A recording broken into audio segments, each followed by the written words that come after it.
Hello and welcome to the Intermittent Fasting Gems with Jen podcast.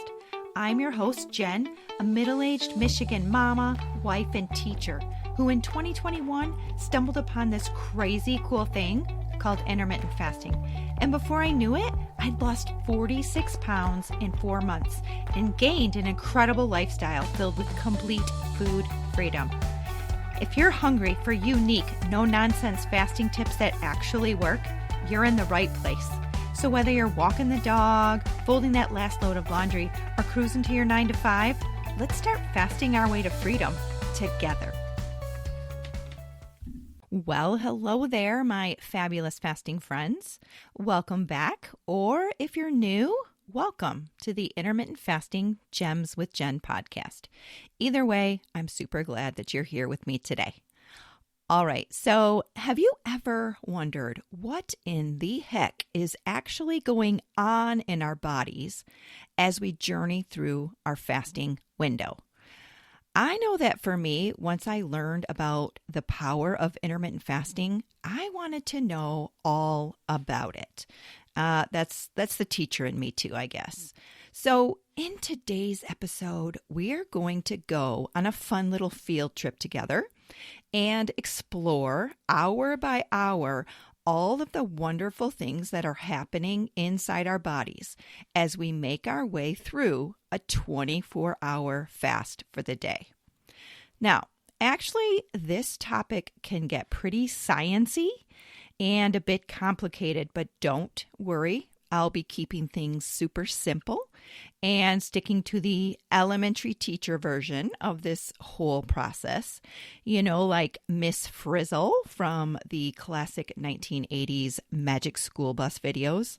How one teacher can take a super complicated science topic and turn it into a fun and easy to understand field trip cartoon is beyond me, but it's pretty darn awesome. I love Miss Frizzle, and I loved the Magic School Bus videos. And actually, I teach a high school health class, and I started showing them clips from certain Magic School Bus science episodes. And I got to tell you, even though they're high schoolers, they absolutely love it.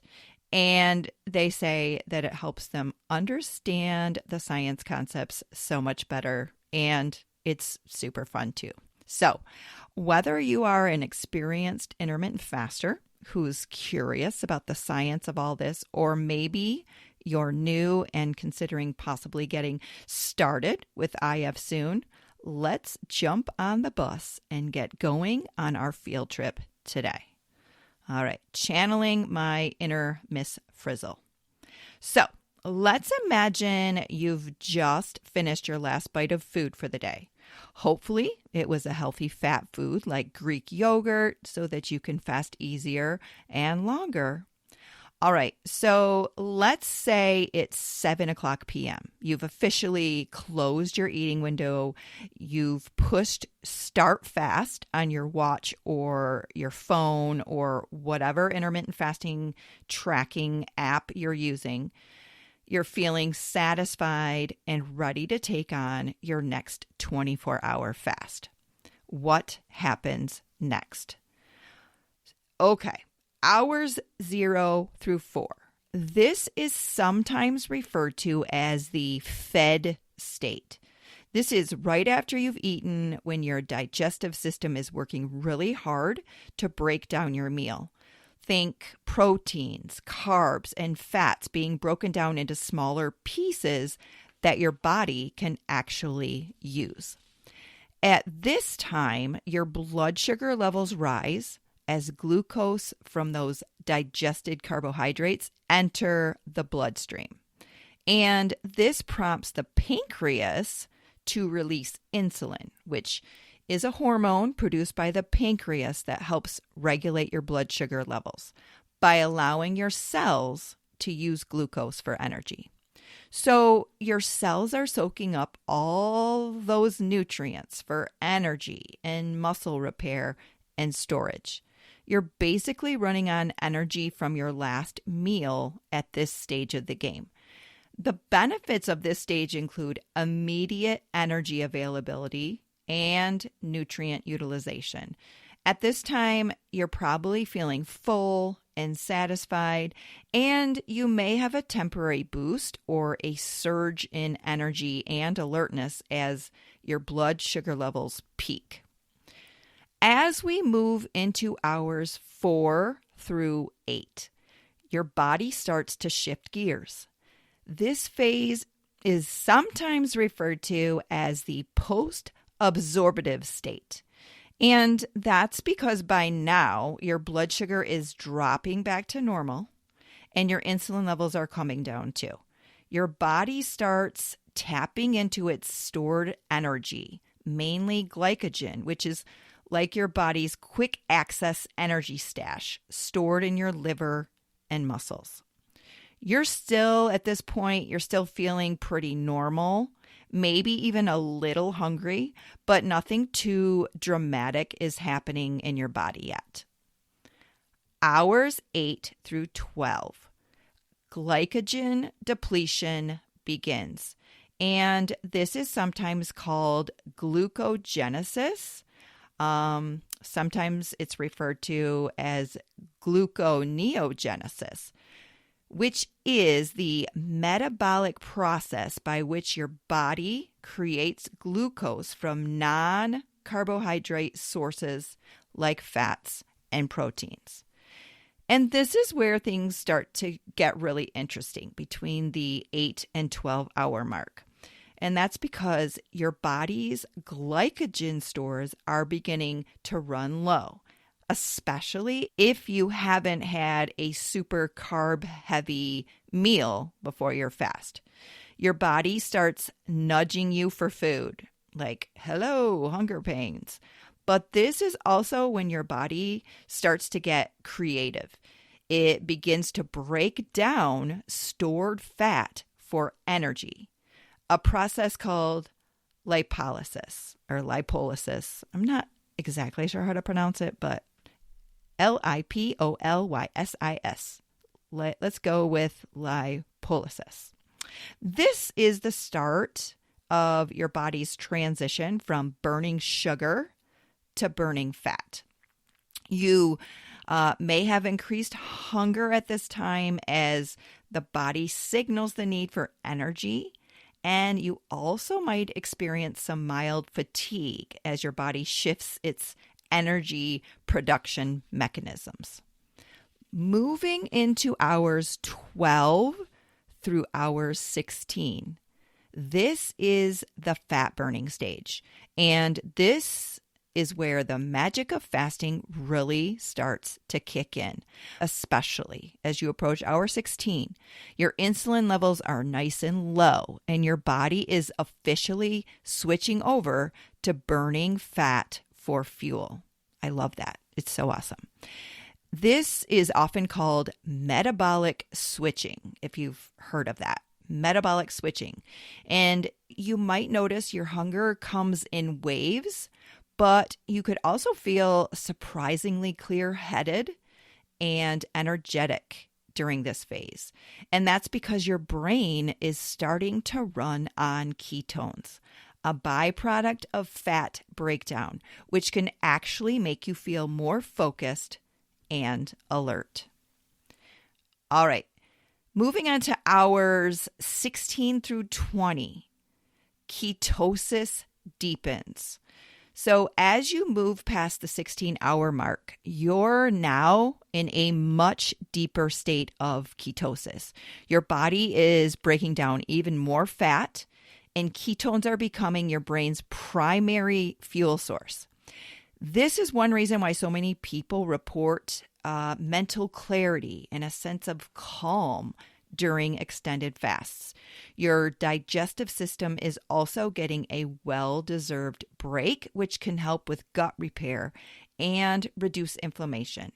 You might feel a little hungry or have some cravings, but many people find that hunger actually decreases as the fast goes on. I know that happens with me. And that's because your body is getting more efficient at using fat for energy. and your blood sugar levels are nice and steady. And just a little side note, I really do think, especially if you are older like I am, that the 18-hour mark is the magical golden fasting hour when it comes to weight loss. I started my fasting journey with the most popular fasting method, which is the 16-8 method. I lost a few pounds right away, and then my results came to a screeching halt. So I researched and then I researched some more, and I kept hearing that 18 hours was the magical fasting hour that I really needed to get to. And so I switched to fasting for a minimum of 18 hours daily, and my weight loss results improved almost immediately and dramatically. Whenever anybody comes to me and they're complaining and they're saying, hey, my weight loss has plateaued and I'm struggling to lose weight with fasting, my first question to them is almost always, how many hours are you fasting each day? And if it's less than 18, I tell them to try bumping it up. Of course, do it gradually, bump it up 30 minutes every 2, 3, 4 days, but bump it up gradually to at least 18 hours a day. It really works. It's like flipping the magical fasting fat burning switch in your body. I know it has worked great for lots of people, including my Uncle Mark, who is 65. He was a guest on my podcast several months ago. It's episode 9, actually. Once he made that small little tweak and switched from a 16-8 fasting schedule to an 18-6 schedule, he was able to, at 65 years old, lose his stubborn belly fat, lose 12 pounds, and get down to his goal weight. So anyways, let's move on to hours 20 through 24, autophagy and cellular repair. Now we are in basically the home stretch of this 24-hour fasting period. By the time you hit 20 to 24 hours, your body is doing some serious housekeeping. This is when a process called autophagy really ramps up. Such a fun word to say, autophagy. All right, it took me a while, but autophagy is like your body's internal recycling program. It breaks down old, damaged cells and uses their parts to build new, healthy ones. This can help with everything from reducing inflammation in the body to supporting longevity and even lowering your risk of certain chronic diseases. Your growth hormone levels are also elevated at this phase, which helps protect your muscles and supports fat burning. If you're worried about losing muscle while fasting, your body is actually working hard to preserve it, especially if you're staying active and getting enough protein when you do eat, which is something I've talked a lot about in previous episodes. All right, so that is the simple breakdown of what is happening during a 24-hour fasting period. The first few hours are usually pretty easy, especially if you're busy or distracted, or if you start at 7, the first few hours, not too long after, you're going to probably be going to bed. So sleep is definitely a great distraction. Hunger tends to peak around hours 12 to 16, but it often comes in waves and then it fades. You might notice you feel more focused, less bloated, and even a little energized as your body switches to fat burning and ketones. Some people experience a little irritability or hanger, but staying hydrated, sipping on black coffee, tea, plain sparkling mineral water, I'm a huge fan of that. And of course, keeping your mind occupied can really help a lot. Taking an unflavored raw, 0-calorie electrolyte supplement like Element, it's my favorite. If taking one of those packets late into your fasting window can really help too. If you want to learn more about how to fast easier and longer, you can go back and listen to episode 11 of this podcast. And if you're tracking your nutrition, it's a great time to notice how your body responds to fasting and what works best for you. If your regular schedule is 20 hours of fasting or less, I do highly recommend throwing in a 24-hour fast every once in a while. So why do people do this? A 24-hour fast can help greatly with weight loss, improve insulin sensitivity, support cellular repair, and give your digestive system a serious break that it so desperately needs from time to time. It's also a great way to practice mindful eating and kind of reset your relationship with food. Just remember, of course, fasting isn't for everyone. And if you have any health conditions or concerns, you always want to make sure to check with your doctor first. So here are a few quick tips for a successful 24-hour fast. Of course, you want to stay hydrated with plenty of water, herbal tea, or black coffee. Keep yourself busy, plan activities or work during your fast, or sleep, of course, part of it to distract from hunger. Listen to your body. If you feel dizzy, weak, or unwell, it is okay to break your fast. That's a big one. And also break your fast gently. Check out episode number 8 if you want to learn about the 8 best foods to break your intermittent fast with safely and gently. All right, so we've reached the end of our fabulous field trip. I hope you had fun. I know I had fun channeling my inner Miss Frizzle.